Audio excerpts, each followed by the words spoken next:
ওম শান্তি। আজিৰ তাৰিখ 31 মে 2025 বৰ্ষ। প্ৰাতঃ মুৰলী বাপদাদা মধুবন। আজিৰ পিতাৰ অমৃতবাণী হৈছে, মৰমৰ সন্তানসকল, যেতিয়ালৈকে জীয়াই থাকিবা তেতিয়ালৈকে পঢ়িব আৰু পঢ়াব লাগে। আনন্দ আৰু পদৰ আধাৰ হৈছে পঢ়া। আৰু আজিৰ প্ৰশ্ন, সেৱাৰ সফলতাৰ কাৰণে কোনটো মুখ্য গুণ লাগে? সেৱাৰ সফলতাৰ কাৰণে কোনটো মুখ্য গুণ লাগে? পিতাই উত্তৰত কৈছে, সহনশীলতাৰ। প্ৰত্যেক কথাতে সহনশীল হৈ পৰস্পৰ সংগঠিত হৈ সেৱা কৰা, ভাষণ আদিৰ কাৰ্যসূচী হাতত লোৱা। মনুষ্যক নিদ্ৰাৰ পৰা জগাবৰ কাৰণে অনেক ব্যৱস্থা ওলাব। যিসকল ভাগ্যৱান হ'বলগীয়া আছে তেওঁলোকে পঢ়াও ৰুচিৰে পঢ়িব। যিসকল ভাগ্যৱান হ'বলগীয়া আছে তেওঁলোকে পঢ়াও ৰুচিৰে পঢ়িব। আৰু আজিৰ গীত, হমে উন ৰাহু পৰ চলনা হে, হমে উন ৰাহু পৰ চলনা হে, অৰ্থাৎ আমি সেই মাৰ্গত চলিব লাগে। ওম শান্তি। তোমালোক সন্তানসকল কি বিচাৰ কৰি ইয়াত মধুবনলৈ আহা? তোমালোক সন্তানসকল কি বিচাৰ কৰি ইয়াত মধুবনলৈ আহা? কি পাঠ পঢ়িবলৈ আহা? পিতাই সুধিছে যে কি পাঠ পঢ়িবলৈ আহা? কাৰ ওচৰত? বাপদাদাৰ ওচৰত। এয়া হৈছে নতুন কথা। কেতিয়াবা এনেকৈও শুনিছানে যে বাপদাদাৰ ওচৰত পঢ়িবলৈ যায়, সেয়াও বাপদাদা দুয়ো একত্ৰিত হৈ আছে। আচৰিত হয় নহয়? তোমালোক হৈছা বিস্ময়কৰ পিতাৰ সন্তান। তোমালোক সন্তানসকলেও ৰচয়িতা আৰু ৰচনাৰ আদি মধ্য অন্তক নাজানিছিলা। এতিয়া সেই ৰচয়িতা আৰু ৰচনাক তোমালোকে পুৰুষাৰ্থৰ ক্ৰম অনুসৰি জানা। যিমান জানিছা আৰু যিমানে আনক বুজোৱা সিমানে আনন্দিত হবা আৰু সেই অনুসৰিয়ে ভৱিষ্যতৰ পদ হ'ব। মূল কথা হৈছে, এতিয়া আমি ৰচয়িতা আৰু ৰচনাৰ আদি মধ্য অন্তক জানো। কেৱল আমি ব্ৰাহ্মণীসকলেহে জানো। যেতিয়ালৈকে জীয়াই থাকিবা এইটো নিশ্চয়তা থাকিব লাগে যে আমি বিকে আৰু শিৱ বাবাৰ পৰা গোটেই বিশ্বৰ উত্তৰাধিকাৰ লৈ আছো। পুৰা ৰীতিৰে পঢ়ে বা কমকৈ পঢ়ে সেইটো কথা বেলেগ। তথাপিও জানাতো নহয়, আমি তেওঁৰ সন্তান। আকৌ তাৰ পাছত পঢ়া অথবা নপঢ়াৰ কথা আহে। সেই অনুসৰিহে পদ প্ৰাপ্ত হ'ব। কোলাত আহিছা, নিশ্চয়তাটো থাকিব যে আমি বাদশ্বাহীৰ অধিকাৰী হওঁ। আকৌ পঢ়াৰ ক্ষেত্ৰতো ৰাতি দিনৰ পাৰ্থক্য হৈ যায়। কোনোৱেতো যথা ৰীতিৰে পঢ়ে আৰু পঢ়ায় আৰু অন্য একো নাভাবে। বছ পঢ়িব আৰু পঢ়াব লাগে, এয়া অন্তিমলৈকে চলিব। বিদ্যাৰ্থীৰ জীৱনত কেতিয়াও অন্তিমলৈকে পঢ়া নচলে। সময় থাকে। তোমালোকেতো যেতিয়ালৈকে জীয়াই থাকিবা তেতিয়ালৈকে পঢ়িব আৰু পঢ়াব লাগে। নিজক সুধিব লাগে, কিমানক ৰচয়িতা পিতাৰ পৰিচয় দিওঁ। মনুষ্যটো মনুষ্যই হয়। পিতাই কৈছে যে মনুষ্যটো মনুষ্যই হয়। দেখাত একো পাৰ্থক্য নাথাকে, শৰীৰৰ ক্ষেত্ৰত পাৰ্থক্য নাই। এয়া ভিতৰত বুদ্ধিত পঢ়া ধ্বনিত হৈ থাকে। যিয়ে যিমান পঢ়িব সিমান তেওঁ আনন্দিত হৈ থাকিব। অন্তৰত এইটো থাকে যে মই নতুন বিশ্বৰ মালিক হ'মগৈ। এতিয়া আমি স্বৰ্গৰ দুৱাৰলৈ যাওঁ। নিজৰ অন্তৰক সদায় সুধি থাকিবা, আমাৰ মাজত কিমান পাৰ্থক্য আছে। পিতাই আমাক নিজৰ কৰি ল'লে আমি কিহৰ পৰা কি হৈ যাওঁ। পঢ়াৰ ওপৰতেই সকলো নিৰ্ভৰ কৰে। পঢ়াৰ দ্বাৰা মনুষ্য কিমান উচ্চ হৈ যায় সেয়াটো লৌকিকৰ, সকলো অল্পকালৰ ক্ষণভংগুৰ পদবী। তাত একোৱেই নাই, যেন একো কামৰেই নহয়। লক্ষণ একোৱেই নাছিল। এতিয়া এই পঢ়াৰ দ্বাৰা কিমান উচ্চ হৈ যোৱা, গোটেই মনোযোগ পঢ়াৰ প্ৰতি দিব লাগে। যাৰ ভাগ্যত আছে তেওঁলোকৰ অন্তৰ পঢ়াত লাগি থাকে। অন্যকো পঢ়াৰ কাৰণে ভিন্ন ভিন্ন ৰীতিৰে পুৰুষাৰ্থ কৰাই থাকে। অন্তৰে বিচাৰে তেওঁলোকক পঢ়াই বৈকুণ্ঠৰ মালিক কৰি তোলো। মনুষ্যক নিদ্ৰাৰ পৰা জগাবৰ কাৰণে কিমান মগজ খটুৱাই থাকে আৰু খটুৱাই থাকিব। এই প্ৰদৰ্শনী আদিতো একোৱেই নহয়, আগলৈ গৈ বুজাবৰ কাৰণে আৰু ব্যৱস্থা ওলাব। এতিয়া পিতাই পাবন কৰি আছে, গতিকে পিতাৰ শিক্ষাৰ প্ৰতি ধ্যান দিব লাগে। পিতাই কৈছে যে এতিয়া পিতাই পাবন কৰি আছে, গতিকে পিতাৰ শিক্ষাৰ প্ৰতি ধ্যান দিব লাগে। প্ৰত্যেক কথাত সহনশীল হ'ব লাগে, পৰস্পৰ মিলি সংগঠিত হৈ ভাষণ আদিৰ কাৰ্যসূচী হাতত ল'ব লাগে। এক অল্ফ অৰ্থাৎ ঈশ্বৰৰ ওপৰতো আমি বহুত ভালকৈ বুজাব পাৰোঁ। উচ্চতকৈও উচ্চ ভগৱান কোন হয়? এক অল্ফৰ ওপৰত তোমালোকে 2 ঘণ্টা ভাষণ দিব পাৰা। এইটো তোমালোকে জানা যে অল্ফক স্মৰণ কৰিলে আনন্দিত হৈ থকা যায়। যদি সন্তানসকলৰ স্মৃতিৰ যাত্ৰাৰ প্ৰতি মনোযোগ কম, অল্ফক স্মৰণ নকৰে, তেন্তে লোকচান নিশ্চয় হয়। সকলো স্মৃতিত থকাৰ ওপৰতেই নিৰ্ভৰ কৰে। স্মৰণ কৰিলে একেবাৰে স্বৰ্গলৈ গুচি যায়। স্মৃতি পাহৰি যোৱাৰ কাৰণেই অৱনমিত হৈ যায়। এই কথাবোৰ অন্য কোনেও বুজিব নোৱাৰে। শিৱ বাবাকতো নাজানেই। কোনোবাই যিমানেই জাকজমকতাৰে পূজা নকৰক, স্মৰণ নকৰক, তথাপিও বুজি নাপায়। তোমালোকে পিতাৰ পৰা বহুত শ্ৰেষ্ঠ সম্পত্তি পোৱা। ভক্তি মাৰ্গত কৃষ্ণৰ সাক্ষাৎকাৰ কৰিবৰ কাৰণে কিমান মগজ খটুৱাই। বাৰু দৰ্শন হ'ল যেনিবা, তাৰ পাছত কি? লাভটো একোৱেই নহ'ল। জগতখনক চোৱা কোনবোৰ কথাত লৈ চলি আছে। তোমালোকে যেন কুঁহিয়াৰৰ মিঠা ৰস পান কৰা, বাকী সকলো মনুষ্যই বাকলি চুহি থাকে। তোমালোকে এতিয়া মিঠা ৰস পান কৰি পেট ভৰপূৰ কৰি আধা কল্প সুখ পোৱা। বাকী সকলোৱে ভক্তিমাৰ্গৰ বাকলি চুহি অৱনমিত হৈ আহে। এতিয়া পিতাই কিমান মৰমেৰে পুৰুষাৰ্থ কৰায়, কিন্তু ভাগ্যত নাথাকিলে মনোযোগ নিদিয়ে। নিজেও মনোযোগ নিদিয়ে আৰু আনকো দিবলৈ নিদিয়ে। নিজেও অমৃত পান নকৰে আৰু আনকো পান কৰিবলৈ নিদিয়ে। বহুতৰে এনেকুৱা কৰ্মকাণ্ড চলে। যদি পূৰ্ণ ৰীতিৰে নপঢ়ে, দয়াশীল নহয়, কাৰো কল্যাণ নকৰে, তেন্তে তেওঁ কি পদ পাব? পঢ়োতা আৰু পঢ়াওতাসকলে কিমান উচ্চ পদ পায়। যদি নপঢ়ে তেন্তে কি পদ হ'ব, তাৰ ফলাফলো আগলৈ গম পোৱা যাব। তেতিয়া বুজিব যথাযথ বাবাই আমাক কিমান সাৱধান কৰি দিছিল। ইয়াত বহি আছা, বুদ্ধিত থাকিব লাগে। আমি বেহদৰ পিতাৰ ওচৰত বহি আছো। তেওঁ আমাক কল্প পূৰ্বৰ দৰে ওপৰৰ পৰা আহি এই শৰীৰৰ দ্বাৰা পঢ়ায়। এতিয়া আমি পুনৰ পিতাৰ সন্মুখত বহি আছো। তেওঁৰ সৈতে আমি চলিব লাগে, এৰি থৈ যাব নালাগে। পিতাই আমাক লগত লৈ যাব। পিতাই আমাক লগত লৈ যাব। এই পুৰণি সৃষ্টি বিনাশ হৈ যাব। এই কথাবোৰ অন্য কোনেও নাজানে। আগলৈ গৈ জানিব। যথাযথ পুৰণি সৃষ্টি নাশ হৈ যাব, প্ৰাপ্তিটো একোৱেই নহ'ব। এই কথাবোৰ অন্য কোনেও নাজানে। বহুত পলম হৈ যাব। হিচাপ নিকাচ নিষ্পত্তি কৰি সকলোৱে উভতি যাব লাগিব। এয়াও যিসকল বিচাৰ বুদ্ধি সম্পন্ন সন্তান আছে তেওঁলোকেহে জানে। সন্তানসকলে যিসকল সেৱাত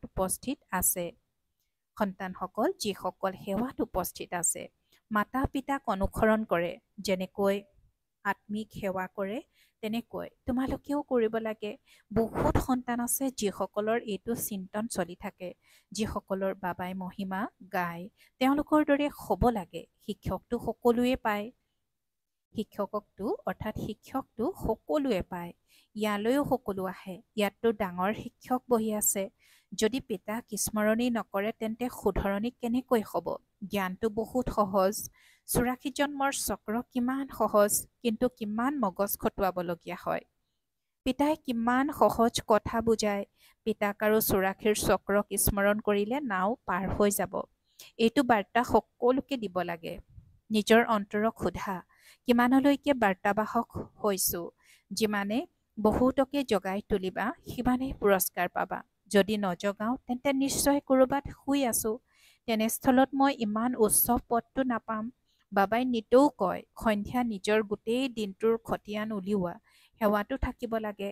মূল কথা হৈছে পিতাৰ পৰিচয় দিয়া। পিতাইহে ভাৰতক স্বৰ্গ কৰি গঢ়ি তুলিছিল। এতিয়া নৰক, পুনৰ স্বৰ্গ হ'ব। চক্ৰটো ঘূৰিবই। তমোপ্ৰধানৰ পৰা সতোপ্ৰধান হ'ব লাগে। পিতাক স্মৰণ কৰা, তেতিয়া বিকাৰ আঁতৰি যাব। সত্যযুগত বহুত কম সংখ্যক থাকে। আকৌ ৰাৱণৰ ৰাজ্যত কিমান বৃদ্ধি হয়। সত্যযুগত 9 লাখ, আকৌ লাহে লাহে বাঢ়ি গৈ থাকিব। যিসকল আগতে পাৱন আছিল তেওঁলোকে আকৌ পতিত হৈ যায়। সত্যযুগত দেৱতাসকলৰ পবিত্ৰ পবিত্ৰী মাৰ্গ আছিল, তেওঁলোকেই পুনৰ অপবিত্ৰ পবিত্ৰীধাৰী হৈ যায়। ড্ৰামা অনুসৰি এই চক্ৰ ঘূৰিবই। এতিয়া পুনৰ তোমালোক পবিত্ৰ পবিত্ৰী মাৰ্গৰ হৈ আছা। পিতাহে আহি পবিত্ৰ কৰি তোলে। তেওঁ কয়, মোক স্মৰণ কৰা, তেতিয়া বিকৰ্ম বিনাশ হ'ব। তোমালোক আধাকল্প পবিত্ৰ আছিলা, আকৌ ৰাৱণৰ ৰাজ্যত তোমালোক পতিত হৈ গৈছা। এয়াও তোমালোকে এতিয়া বুজি পোৱা। আমিও একেবাৰে মূল্যহীন আছিলোঁ, এতিয়া কিমান জ্ঞানপ্ৰাপ্ত হৈছে, যাৰ দ্বাৰা আমি কিহৰ পৰা কি হৈ যাওঁ। বাকী ইমানবিলাক যি ধৰ্ম আছে এইবোৰ সকলো নাশ হৈ যাব। সকলো এনেকৈ মৰিব যেনেকৈ জীৱ জন্তু মৰে। যেনেকৈ বৰফ পৰিলে কিমান জন্তু পক্ষী আদি মৰি যায়। প্ৰাকৃতিক দুৰ্যোগো আহিব। পিতাই কৈছে যে প্ৰাকৃতিক দুৰ্যোগো আহিব। এই সকলোবোৰ নাশ হৈ যাব। এই সকলোবোৰ মৃতকৰ দৰে পৰি আছে। এই দুচকুৰে তোমালোকে যি দেখিবলৈ পোৱা সেয়া আগলৈ নাথাকিবগৈ। নতুন সৃষ্টিত একেবাৰে কম সংখ্যকহে থাকিব।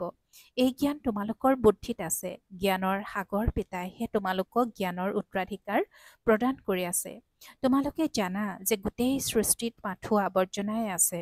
আমিও আৱৰ্জনাৰ মাজত মলিয়ন হৈ পৰি আছিলোঁ। বাবাই আৱৰ্জনাৰ পৰা উলিয়াই এতিয়া কিমান ফুলৰ দৰে গঢ়ি আছে। আমি এই শৰীৰ এৰিম, আত্মা পবিত্ৰ হৈ যাব।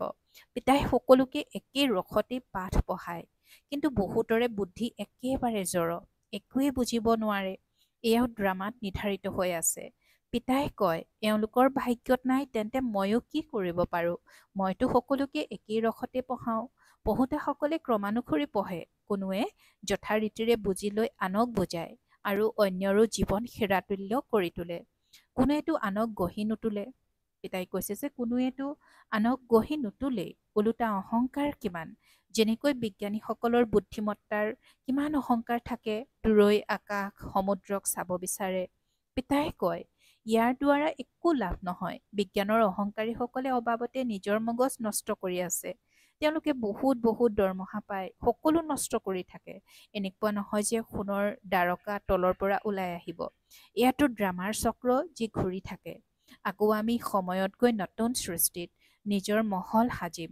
কিছুমান আচম্বিত হয় কি এনেকুৱা ঘৰ পুনৰাই নিৰ্মাণ হ'ব। নিশ্চয় পিতাই দেখুৱাই তোমালোকে পুনৰ এনেকুৱা সোণৰ মহল নিৰ্মাণ কৰিবা। তাততো সোণ বহুত থাকে।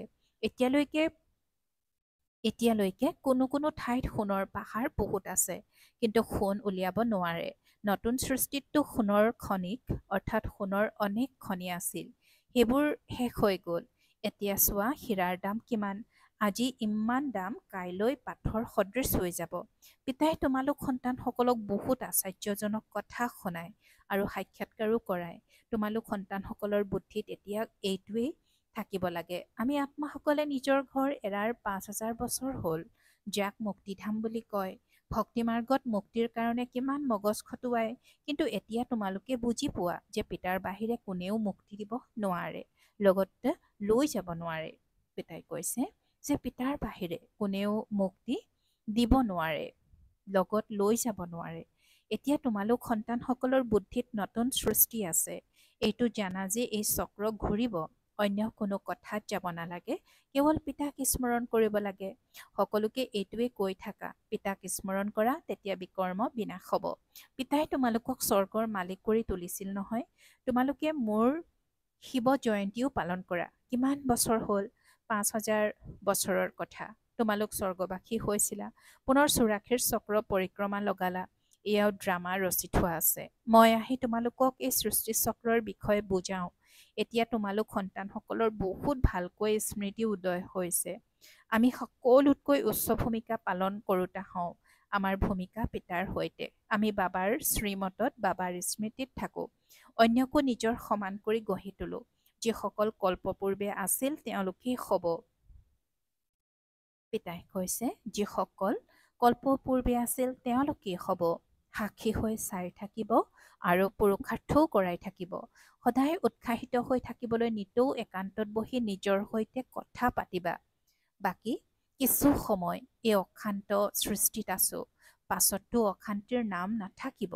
কোনেও মুখেৰে ক'ব নোৱাৰে যে মনৰ শান্তি কেনেকৈ পাম।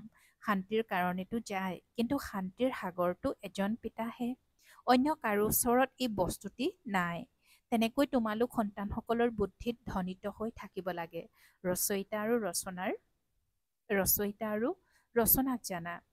এয়া হৈছে জ্ঞান, এটা শান্তিৰ কাৰণে আৰু আনটো সুখৰ কাৰণে। সুখ হয় ধনেৰে, ধন নাথাকিলে মনুষ্য কোনো কামৰ নহয়। ধনৰ কাৰণে মনুষ্যই কিমান পাপ কৰে। পিতাই প্ৰচুৰ ধন দিছে। স্বৰ্গ হৈছে সোণৰ আৰু নৰক হৈছে পাথৰৰ। ভাল বাৰু। অতি মৰমৰ কল্পৰ পাছত পুনৰাই মিলিত হোৱা সন্তানসকলৰ প্ৰতি মাতা পিতা বাপ দাদাৰ স্নেহপূৰ্ণ স্মৰণ আৰু সুপ্ৰভাত। আত্মিক পিতাৰ আত্মিক সন্তানসকলৰ প্ৰতি নমস্কাৰ। আৰু আত্মিক সন্তানসকলৰ আত্মিক মাত পিতা আৰু বাপ দাদাৰ প্ৰতি স্নেহপূৰ্ণ স্মৰণ আৰু সুপ্ৰভাত আৰু নমস্কাৰ নমস্কাৰ নমস্কাৰ। আৰু আজিৰ ধাৰণাৰ বাবে মুখ্য সাৰ প্ৰথমতে, সময় উলিয়াই একান্তত নিজে নিজৰ সৈতে কথা পাতি নিজক উৎসাহিত কৰিব লাগে। নিজৰ সমান কৰি গঢ়ি তোলাৰ সেৱাৰ লগতে সাক্ষী হৈ প্ৰত্যেকৰে ভূমিকা প্ৰত্যক্ষ কৰাৰ অভ্যাস কৰিব লাগে। দ্বিতীয়তে, পিতাক স্মৰণ কৰি নিজে নিজক শুধৰাব লাগে। নিজৰ অন্তৰক সুধিব লাগে যে মই বাৰ্তাবাহক হৈছোনে? কিমানক নিজৰ সমান কৰি গঢ়ি তোলোঁ? আৰু আজিৰ বৰদান, শ্ৰেষ্ঠ পুৰুষাৰ্থৰ দ্বাৰা চূড়ান্ত ফলাফলত প্ৰথম নম্বৰ লওঁতা উড়ন্ত পক্ষী হোৱা। শ্ৰেষ্ঠ পুৰুষাৰ্থৰ দ্বাৰা চূড়ান্ত ফলাফলত প্ৰথম নম্বৰ লওঁতা উড়ন্ত পক্ষী হোৱা। আৰু আজিৰ বৰদানৰ ব্যাখ্যা, চূড়ান্ত ফলাফলত প্ৰথম নম্বৰ ল'বলৈ প্ৰথমতে অন্তৰৰ অবিনাশী বৈৰাগ্যৰ দ্বাৰা পাৰ হৈ যোৱা কথাবোৰ সংস্কাৰৰূপী বীজ জ্বলাই দিয়া। দ্বিতীয়তে, অমৃত বেলাৰ পৰা ৰাতিলৈকে ঈশ্বৰীয় নিয়ম আৰু মৰ্যাদাসমূহ সদায় পালন কৰাৰ ব্ৰত লোৱা। তৃতীয়তে, মনৰ দ্বাৰা, বাণীৰ দ্বাৰা আৰু সম্বন্ধ সম্পৰ্কৰ দ্বাৰা নিৰন্তৰ মহাদানী হৈ পুণ্য আত্মা হৈ দান পুণ্য কৰি থাকা। যেতিয়া এনেকুৱা শ্ৰেষ্ঠ উচ্চলৈ জপিওৱা পুৰুষাৰ্থ হ'ব, তেতিয়া উড়ন্ত পক্ষী হৈ চূড়ান্ত ফলাফলত ১ নম্বৰ হ'ব পাৰিবা। আৰু আজিৰ শ্লোগান, বৃত্তিৰ দ্বাৰা বায়ুমণ্ডল শক্তিশালী কৰি তোলা এয়াই অন্তিমৰ পুৰুষাৰ্থ তথা সেৱা। পিতাই শ্লোগানত কৈছে, বৃত্তিৰ দ্বাৰা বায়ুমণ্ডল শক্তিশালী কৰি তোলা এয়াই অন্তিমৰ পুৰুষাৰ্থ তথা সেৱা। আৰু আজিৰ অব্যক্ত সংকেত, আত্মিক আভিজাত্য আৰু পবিত্ৰতাৰ ব্যক্তিত্ব ধাৰণ কৰিবলৈ আজিৰ অব্যক্ত সংকেত। বিশেষ আত্মাসকলক বা মহান আত্মাসকলক দেশৰ বা বিশ্বৰ ব্যক্তিত্ব বুলি কোৱা হয়। পবিত্ৰতাৰ ব্যক্তিত্ব অৰ্থাৎ প্ৰতিটো কৰ্মত মহানতা আৰু বিশেষত্ব। আত্মিক ব্যক্তিত্বধাৰী আত্মাই নিজৰ শক্তি, সময়, সংকল্প ব্যৰ্থত খৰচ নকৰে, সফল কৰে। এনেকুৱা ব্যক্তিত্বধাৰীয়ে কেতিয়াও সৰু সৰু কথাত নিজৰ মন বুদ্ধি ব্যস্ত কৰি নাৰাখে। ওম শান্তি।